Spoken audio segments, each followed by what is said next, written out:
Welcome back to the Larson Show. Most evenings, I agree with my friend Ann Coulter thoroughly, and I always see some merit in her arguments, but I was actually happy to see that we took out General Soleimani after 20 years of representing the biggest terrorist state sponsor of terrorism on planet Earth, that he needed to be removed. But Ann, I understand you put your priorities in a specific place, and you are consistent. You say that the lack of proper border control here in the continental United States is a whole lot more immediately dangerous to Americans, and that's a worthy argument. But are you saying we can't do both? As long as Trump stops with this, I will not. It's not really worth arguing about, but there are a lot of monsters in the world. I'm sure there are a lot we've never heard of.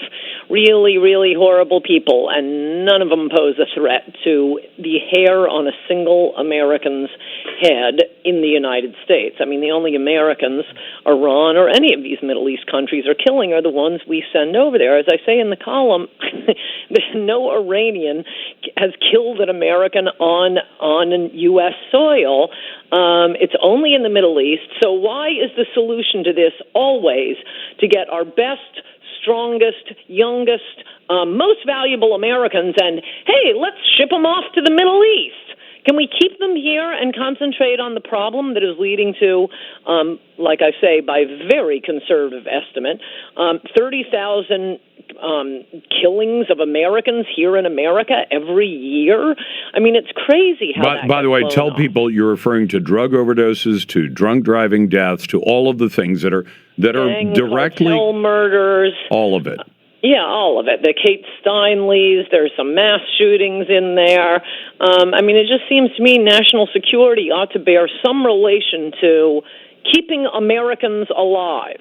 And when 30,000 Americans are being killed, conservative estimate, every year because of Mexico, from Mexico, by Mexicans, right there on our border, in our hemisphere, it just seems madness to me that I have to keep hearing about Sunni versus Shia and wither ISIS and what's going on in Syria. Let Europe worry about that.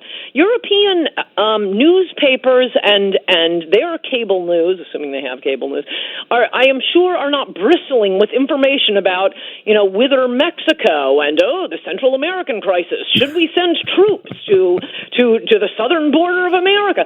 No, to the Chaco region. Our people. You guys worry about your people, and as long as we're on the subject, let Japan worry and China worry about North Korea. No, our presidents and particularly the ones vulnerable to media manipulation are always running off 10,000 miles away. All we hear about is what's going on in these countries far, far away from us.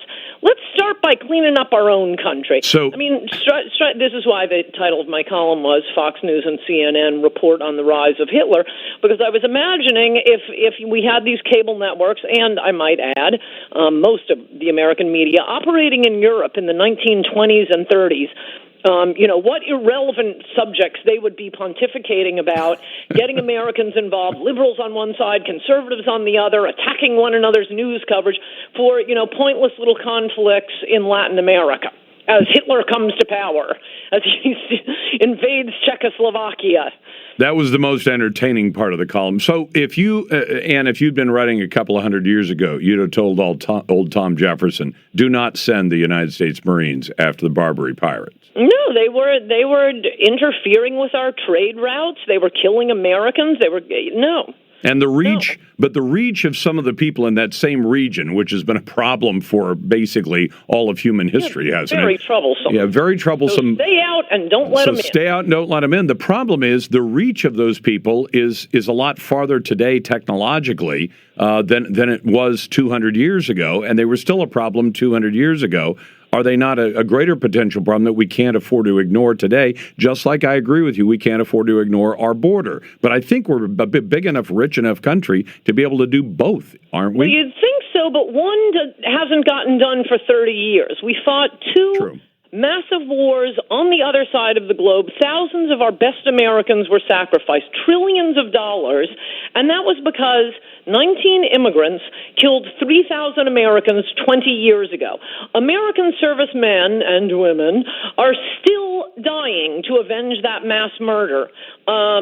Every year, Mexicans kill 10 times more Americans. By the way, one little nitpicky point that people have been bringing up about Pence, because he talks about how Iran helped the 9/11 hijacker. Oh! No, hold on. But you understand why. The way they got into Afghanistan and then back out of Afghanistan was through Iran. And Iran's pro-terrorism policy said, oh, if you're with Al-Qaeda, if you're one of these terrorists, we will let you fly right through our drive or transit through our country without checking your passport, without stamping it, the way it would have been if you'd transited into Afghanistan some other route. So you can't tell me that wasn't an assist to the 9/11 hijackers to be able to go in and meet with bin Laden and that sort of thing. You don't buy it. You know what my response to that is? That's all the 9/11 report could come up with, this thin reed. They didn't stamp Saudi passports.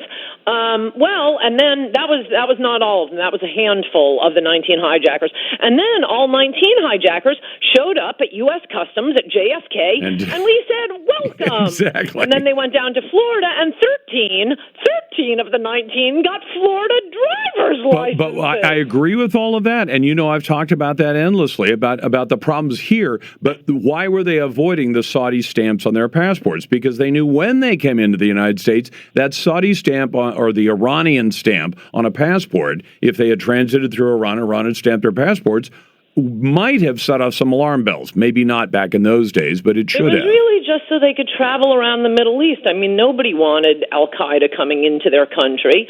And Al-Qaeda wasn't Al-Qaeda to us, much less to Iran until 9/11. It was just some other random group. Yeah, of course, they were doing it to make it easier for Al-Qaeda members or Saudis anyway, and that's pretty much all of the 9/11 hijackers, to travel throughout the Middle East. So they weren't stamping the passports. Again, our customs officials stamped their passports and said welcome. No, if this is grounds 20 years ago, Iran not stamping as a general matter Saudi Arabian passports, then I want Jeb Bush drones right away for those 13 Florida driver's licenses. All right, now, let me ask you this. If by chance we get back the House this fall and we keep the presidency, then do you have any confidence at all that President Trump is going to carry through and get the wall that Paul Ryan helped to block? Because you can't put all of it on Trump. Ryan, and he should have called Ryan on it publicly, but I guess he was still learning the ropes at that point, and say, we need to build this wall. We need to really secure this country.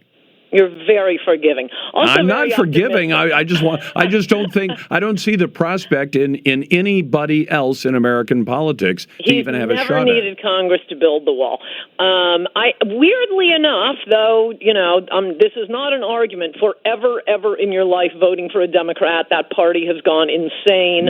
Do not misunderstand me. But I will not be sad election night if we haven't retaken the House, because I mean, he'll have no reason to build the wall then. Then it's going to be nothing but promoting Ivanka merchandise, and I don't know if there's any surprise gift we haven't given Israel yet. I'm sure Jared will get that through.